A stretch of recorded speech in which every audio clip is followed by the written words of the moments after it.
अब है section 171E, punishment for bribery. Bribery हमने पढ़ा था सेक्शन 171B में, उसकी पनिशमेंट दी गई है 171E में। तो क्या डेफिनेशन है? Whoever commits the offense of bribery shall be punished with imprisonment of either description for a term which may extend to 1 year or with fine or with both। तो अगर किसी को उस ब्राइबरी के ऑफेंस में prove किया जाता है कि वो दोषी है, उसको सजा होती है, तो कितनी सजा हो सकती है? इम्प्रिजनमेंट हो सकती है 1 साल तक की, या फाइन लगाया जा सकता है, या दोनों ही लगाए जा सकते हैं, both imprisonment and fine. Provided that bribery by treating shall be punished with fine only. Treat अगर करते हो आप उसको, ट्रीट में क्या है? एक्सप्लेनेशन में ट्रीटिंग की डेफिनेशन दी गई है। Treating means that form of bribery where gratification consist in food, drink, entertainment और प्रोविजन। तो क्या कह रहे हैं? अगर आप किसी को खाना खिलाते हो, कुछ पिलाते हो, उसका एंटरटेनमेंट करवाते हो, तो वो ट्रीटिंग में आएगा। तो उस केस में आपको जो पनिशमेंट होगी वो सिर्फ फाइन की होगी, उसमें इम्प्रिजनमेंट नहीं होगा।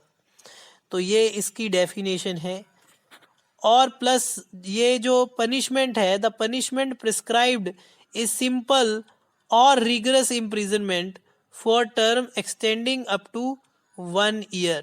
The proviso clause under this section states that bribery by treating shall be punished with fine only, while explanation given under the section says that treating means the form of bribery where it includes food, drink, entertainment और provision। provision है यहाँ पर। तो the section therefore recognizes that it is not always necessary that the gratification has to be pecuniary। तो यहाँ पर ये बताया जा रहा है कि ज़रूरी नहीं है कि जो ग्रेटिफिकेशन की गई हो वो पैसे की फॉर्म में हो, पेक्यूनरी हो। ब्राइबरी बाय ट्रीटिंग इसमें इंक्लूडेड है। केस लॉ है in court on its own motion versus Union of India. इसमें Punjab and Haryana high court ने जजमेंट दिया है। Punjab and Haryana high court held that when the election commissioner without assigning any reasons directed the chief minister of Haryana to return to headquarters, it amounts to restraining him for exercising his franchise at a place where he has been registered as a voter।